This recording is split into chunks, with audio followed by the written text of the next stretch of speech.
Bienvenidos al campus de la Universidad Francisco Marroquín. Una vez más nos encontramos aquí para realizar una de nuestras pequeñas cápsulas sobre temas intelectuales, temas de naturaleza intelectual. Y hoy tenemos con nosotros a Manuel Llamas. Manuel Llamas es politólogo, es periodista y en la actualidad es director de Libre Mercado, una de las grandes publicaciones liberales y digitales existentes en España. El tema que nos ocupa hoy es la batalla de las ideas y quizás para ir abriendo boca y como pregunta inicial sería idóneo comenzar por una reflexión de por qué hay países más liberales y países menos liberales o al revés, ¿no? ¿Por qué hay países más socialistas y países menos socialistas? Bueno, pues es una diversidad de factores, ¿no?, las que influyen en que unos países sean más capitalistas que otros. Desde luego hay factores históricos, factores culturales e importantes factores también sociológicos y políticos.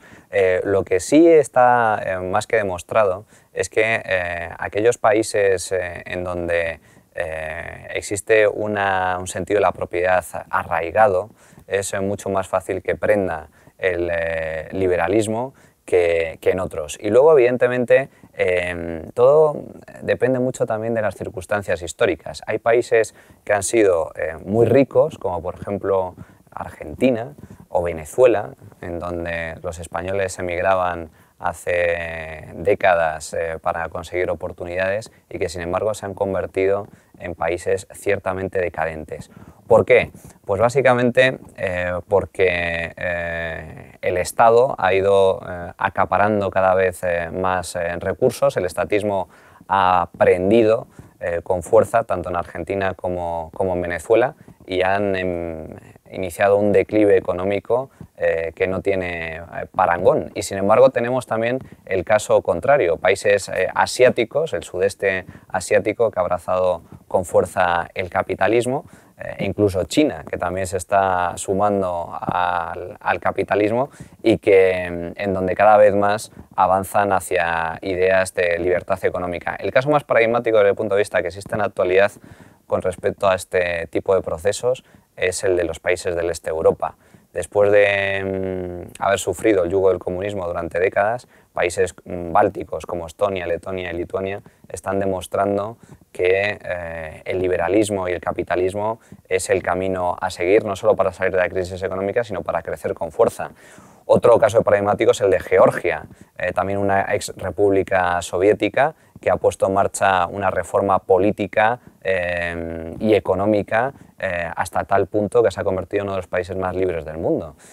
¿Cómo es posible? ¿Cómo se explica? Sí, pues, ¿cómo se origina? Porque incluso con la actual crisis lo que se percibe es, exacto, Europa del Este y algunos países del norte de Europa frente al sur, ¿no? El sur como esa sociedad más paternalista, más que necesita de la ayuda del Estado, y el norte que muchas veces, y el este, pero sobre todo el norte que muchas veces se asociaba a estado del bienestar y tal, tienen unas mejores actitudes hacia los mercados abiertos y hacia las libertades individuales, todo este tipo de cuestiones, ¿verdad? Yo creo que en este tipo de casos la experiencia histórica marca mucho, es decir, ya han experimentado en sus propias carnes el desastre del socialismo, tanto las ex repúblicas soviéticas, los países del este, incluso la propia Rusia, han experimentado el fracaso absoluto del comunismo. China es otro paradigma al respecto y han visto que evidentemente el capitalismo es el modelo a seguir. Y en los países del norte de Europa no ha habido regímenes comunistas, pero sí ha habido un estado del bienestar muy potente. Ese estado del bienestar también falló, también fracasó, se derrumbó el sistema y han aprovechado ese derrumbe, esa oportunidad para avanzar hacia modelos con una fuerte seguridad jurídica, en donde se respeten los contratos, en donde se respete la propiedad privada, en donde se avance hacia el libre mercado. Por lo tanto, yo creo que en este tipo de casos las experiencias han marcado y han marcado a toda una generación y han corregido los errores y han avanzado hacia modelos capitalistas. Y, sin embargo, existe el caso contrario. Es decir, países que eran muy capitalistas como Argentina y Venezuela, pues se vieron imbuidos por el populismo, por el peronismo en el caso de Argentina, por el chavismo en el caso de Venezuela y finalmente pues ahora están experimentando en sus carnes los efectos perversos de ese tipo de sistemas. Sí. Claro, el análisis yo coincido plenamente con él, ¿no? Pero puedes llegar a ser frustrante, ¿no? Porque la pregunta es cómo invertir o dar la vuelta a ese proceso, ¿no? Porque una vez estamos sumergidos en una especie de cultura estatista o muy intervencionista, claro, revertir el proceso y hacer que la ciudadanía pues vaya asimilando y adquiriendo lógicas del libre mercado es complicado, ¿no? ¿Cómo intentar dar la vuelta a la tortilla, ¿no? Es muy complicado. Yo creo que el factor esencial básicamente es el de la educación. En países que han alcanzado un nivel de desarrollo considerable, en donde existe una clase media importante, amplia, como pueden ser muchos países de Europa, como empieza a ser también muchos países de América Latina y también de Asia, la cultura yo creo que es esencial y la educación también es esencial. En ese sentido hay que recordar, por ejemplo, que en el caso de España existe una educación muy estatista y el rol de las instituciones en ese sentido es muy importante. En España existe una cultura muy estatista, muy pro sector público, entre otras razones porque está controlada la educación de arriba abajo por el propio Estado, no hay una educación libre.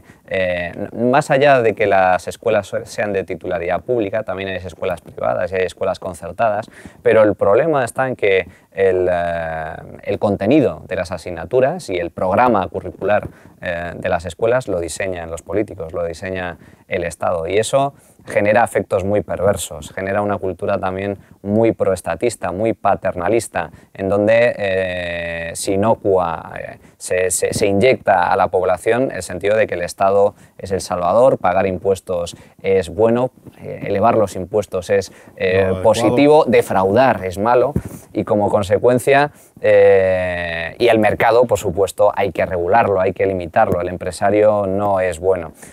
Yo creo que la cultura y la educación en ese sentido juegan un papel fundamental y es esencial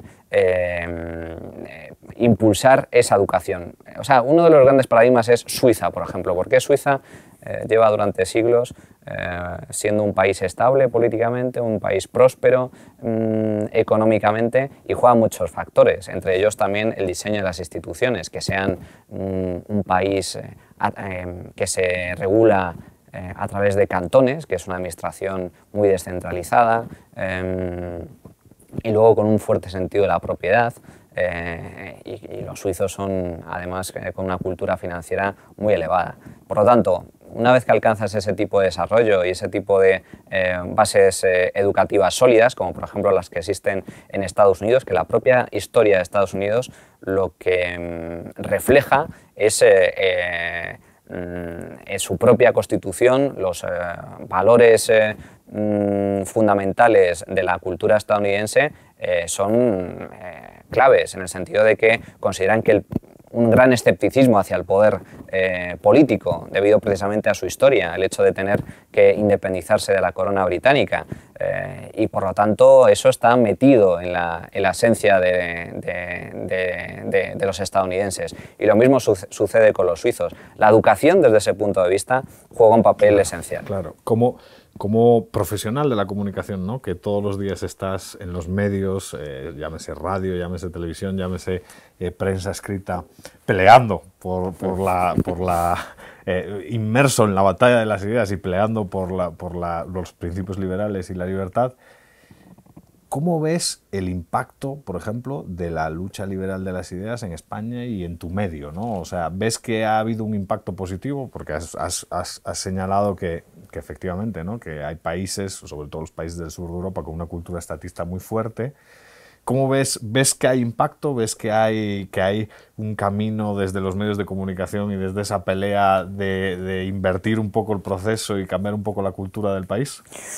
Es complicado, es una lucha ciertamente complicada. Y es una lucha complicada porque a pesar de que la crisis económica, pues debido a la crisis económica ha existido un resurgir del liberalismo en muchos aspectos, a mí, por desgracia, lo que ciertamente me fascina es el hecho de que en España, a pesar de que hemos cometido muchos errores, hay muchos políticos y muchos medios de comunicación que insisten en volver a repetirlos. Es decir, quebraron las cajas de ahorros, el sistema público de bancos que existía en España, y son muchos los políticos que siguen insistiendo en la necesidad de nacionalizar la banca y de contar con una banca pública. Sufrimos un grave problema de déficit público y de deuda pública, y sin embargo hay muchos políticos y muchos medios de comunicación que siguen defendiendo la necesidad de aumentar el gasto público. ¿Esto cómo es posible? Pues básicamente es posible por un poco lo que comentábamos antes. En España existe una fuerte cultura estatista. Los españoles son básicamente socialistas, la mayoría de españoles consideran al Estado como el gran garante de su bienestar, y eso es muy difícil de cambiar. Se puede cambiar con el tiempo, pero ciertamente es muy difícil de cambiar, porque hay que recordar que esa cultura está inmersa en España desde hace décadas. El régimen franquista era muy paternalista, era muy Estado protector, y eso no ha cambiado durante la democracia. Sí es cierto que cada vez, y esta es la esperanza, que cada vez hay gente que considera que ese no es el modelo a seguir, que el modelo a seguir es el de más capitalismo, más mercado, y eso es lo que intentamos reflejar a través de algunos medios de comunicación como el que yo pertenezco. Y la clave para poder transmitir esas ideas es desmontar las grandes falacias del socialismo, utilizando también los métodos que utilizan ellos, es decir, simplificar los mensajes y tratar de desmontar las falacias que esconde su lenguaje.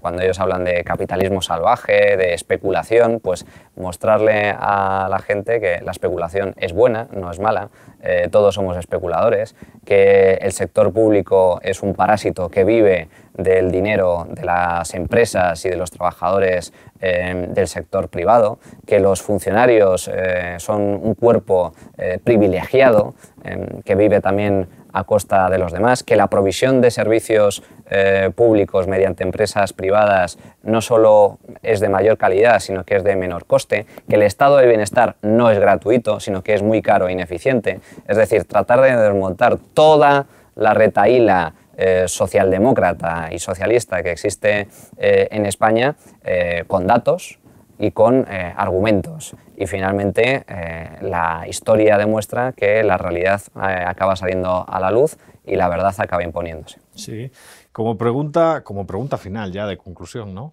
Me gustaría conocer, bueno, tu opinión así a nivel, pues eso, desde Europa, ¿no? Desde un punto de vista europeo. ¿Cómo ves América Latina, ¿no? Hay dos Américas Latinas, como suele decir la teoría, ¿no? Una América Latina proliberal y otra más socialista. ¿O ves un camino de esperanza para la región, ¿no? Para esta región? ¿Cuál es tu opinión ahí al respecto? Yo creo que el futuro, ahora mismo el eje del mundo está girando hacia el este, es decir, hacia Asia. Y los países asiáticos se van a convertir en las grandes potencias mundiales, empezando por China y por el sudeste asiático. Y sin embargo, a pesar de que Estados Unidos ha iniciado su declive como imperio, al igual que todos los grandes imperios han caído, pues el declive estadounidense, porque Estados Unidos se está europeizando y Europa se está europeizando todavía más. Entonces, desde ese punto de vista, el declive de Occidente yo creo que es ciertamente relevante, pero existe una esperanza en el continente americano, y es América Latina, los países emergentes que están surgiendo por todo el continente, con potencias económicas, futuras potencias económicas, y que yo creo que están aprendiendo los errores que se han cometido en otros países, entre otras cosas porque es cierto que existen dos Américas Latinas, la socialista y la liberal, pero lo bueno de que exista una América socialista es que la América liberal ve cuáles son los efectos directos del socialismo. En estos días estamos viendo el caos económico y social que está viviendo en Venezuela, con muertes, con estudiantes en las calles, el caos económico que vive Argentina con la fuerte depreciación del peso y su gravísima crisis económica.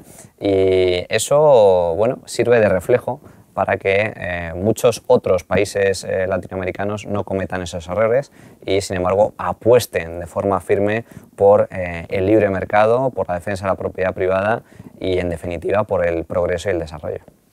Bueno, pues con esta reflexión final damos por concluida esta cápsula.